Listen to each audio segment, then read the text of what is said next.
तीन बहनों की लालची भाभी। करिश्मा, रेशमा और मनीषा तीन बहनें हैं। उनका एक भाई भी है, मयंक। मयंक अपनी बहनों को बहुत प्यार करता है, लेकिन मयंक की पत्नी सविता इस मामले में मयंक से बिल्कुल ही अलग है। वो अपनी ननदों का जितना बुरा कर सकती है उतना बुरा करती ही रहती है और अपनी ननदों पर हुक्म भी चलाती है। करिश्मा, करिश्मा, तुमने अभी तक नाश्ता नहीं बनाया? तुम्हारे भैया को ऑफिस जाने में देर हो रही है। हाँ भाभी, बस अभी बनाती हूँ। करिश्मा, तुम ये ढीलापन छोड़ दो। कल को पराये घर जाना है। वहाँ अगर तुम इस तरह से काम करोगी तो लोग क्या कहेंगे कि माँ ने और भाभी ने कुछ सिखाया नहीं। और तुम्हारी दोनों बहनें कहाँ हैं? रेशमा मार्केट गई है और मनीषा सो रही है। क्या? सुबह के 8 बज रहे हैं और ये महारानी अभी भी सो रही है? ये कहते हुए सविता अपनी सास दुर्गा देवी के पास जाती है। माँ जी, देख रही हो अपनी बेटियों के तौर तरीके? क्या हुआ बहू, सुबह सुबह क्या कर दिया मेरी बेटियों ने? अरे एक तो अभी अभी उठकर किचन में गई है, दूसरी सुबह सुबह बाहर चली गई और तीसरी अभी तक सो रही है। क्या करूं मैं इन तीनों का, मैं तो परेशान हो गई हूँ। जा जाकर उठा उसे और रेशमा से मैं बात करती हूँ। सविता सीधा मनीषा के कमरे में जाती है और उससे कहती है, महारानी जल्दी उठो, सूरज सर पर आ गया है। भाभी थोड़ी देर और सोने दो ना, मैं रात को लेट सोई थी। वो क्या ना, यूनिट टेस्ट चल रहे हैं। शराफत से उठती है या नहीं, या फिर पानी की भरी बाल्टी डालूं तेरे ऊपर? नहीं नहीं भाभी, मुझे बिस्तर में नहीं नहाना, उठती हूँ मैं। मनीषा जल्दी से उठकर बाथरूम में चली जाती है। सभी आराम से बैठकर नाश्ता कर रहे होते कि तभी रेशमा बाजार से हाथ में सामान लिए आ जाती है। रेशमा को देखते ही सविता उस पर बरस पड़ती है। लो, आ गई महारानी। ऐसा भी क्या सामान लाना था जो सुबह आंख मलते ही बाजार की तरफ रवाना हो गई? भाभी, कल आप ही तो चीख रही थी कि घर का सारा सामान मुझे ही लाना पड़ता है, घर में किसी को भी किसी काम से कोई लेना देना नहीं है। अब मैं बाजार जाकर सामान ले आई तो आपको इस बात से भी तकलीफ हो रही है? देख रही हो माँ जी, अपनी बेटी की जुबान कैंची से भी तेज चलती है। और मयंक, आप तो कुछ कहेंगे नहीं अपनी लाडली बहन को? रेशमा, अपनी भाभी से ऐसे बात नहीं करते। चलो माफी मांगो। भैया, मैं क्यों माफी मांगू? आप भाभी से बोलिए ना कि हम पर कम हुक्म चलाया करे। हम इस घर की बेटियां हैं और आपकी पत्नी की ननद है, नौकरानी नहीं। लो कर लो बात। इनकी भलाई के लिए कुछ भी बोलो तो इन्हें बुरा लग जाता है।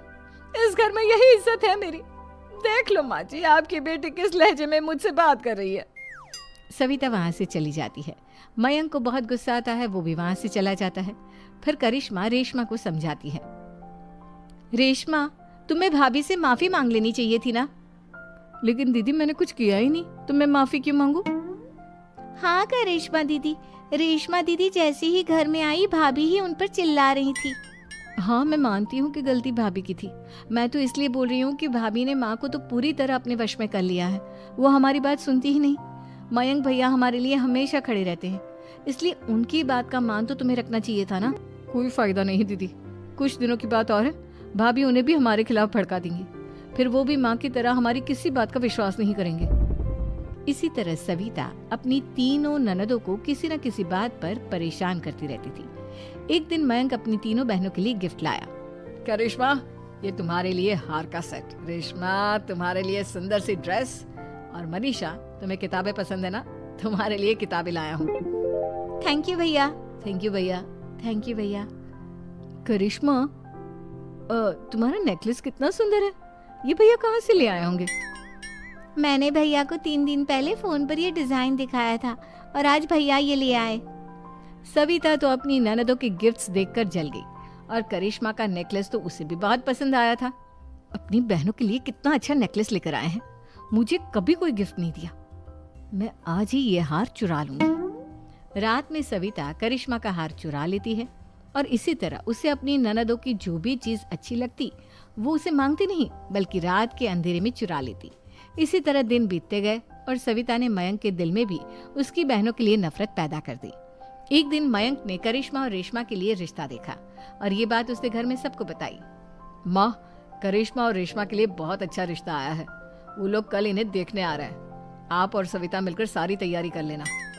ये सुनकर करिश्मा और रेशमा खुश हो जाती हैं, लेकिन सविता सोचती है, अगर इन दोनों बहनों की शादी हो गई तो घर और बाहर का काम कौन करेगा? मनीषा तो एक नंबर की कामचोर है, उससे तो किसी बात की उम्मीद लगाना ही बेकार है। मुझे इस शादी को रोकना होगा। अगले दिन सभी लड़के वालों के स्वागत की तैयारी करने में लगे होते हैं। तभी मयंक अपनी बहनों से आकर कहता है, तैयार हो गई तुम दोनों? देखो दोनों लड़के बहुत अच्छे हैं, मैं कोई कसर नहीं छोड़ना चाहता, इसलिए तुम उनके सामने अच्छे से बिहेव करना और अपनी भाभी से लड़ने मत लग जाना। करिश्मा, तुम वो नेकलेस पहन लो ना जो मैं तुम्हारे लिए लाया था। भैया मैं बहुत देर से वो नेकलेस ढूंढ रही हूँ, लेकिन मुझे मिल ही नहीं रहा। क्या तुमने नेकलेस खो दिया? तुम्हें पता भी है वो कितना महंगा था? तुम कोई काम ढंग से नहीं कर सकती। मयंक गुस्से में वहां से चला जाता है।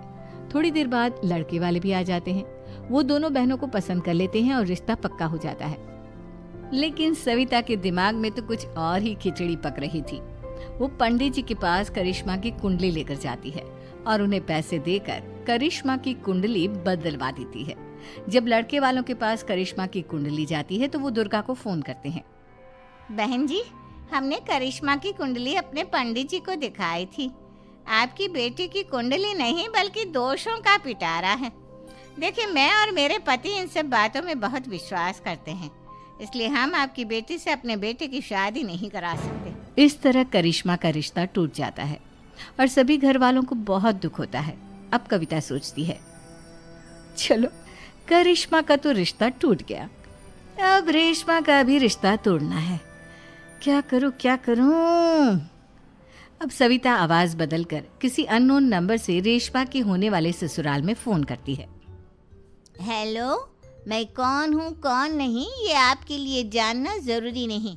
बस इतना सुन लो कि रेशमा का 2 साल से किसी के साथ अफेयर चल रहा है। बस रेशमा का रिश्ता तोड़वाने के लिए सविता का इतना कहना काफी था। अब रेशमा का भी रिश्ता टूट गया। मयंक और दुर्गा देवी ने रेशमा को खूब खरी खोटी सुनाई और उससे बार बार उस लड़के के बारे में पूछने लगी। आप दोनों मुझे क्यों परेशान कर रहे हो?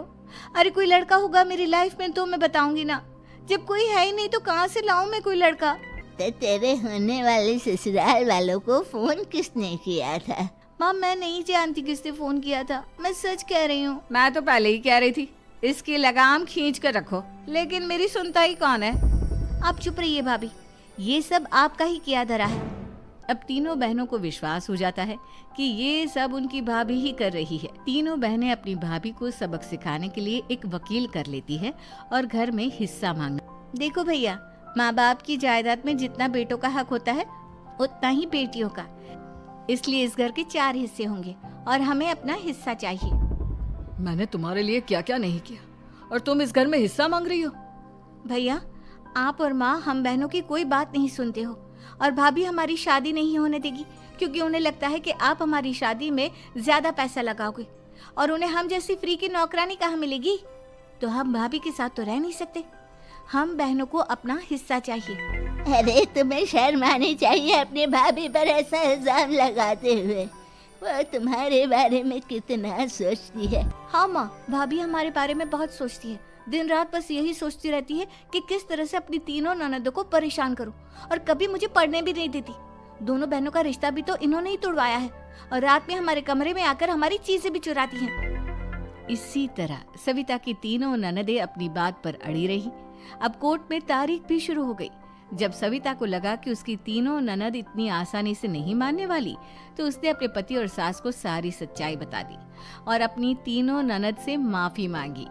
मयंक और दुर्गा को भी अपनी गलती का एहसास हो गया। अब सविता खुद करिश्मा और रेशमा के लिए अच्छा रिश्ता ढूंढती है और उनकी शादी करवाती है।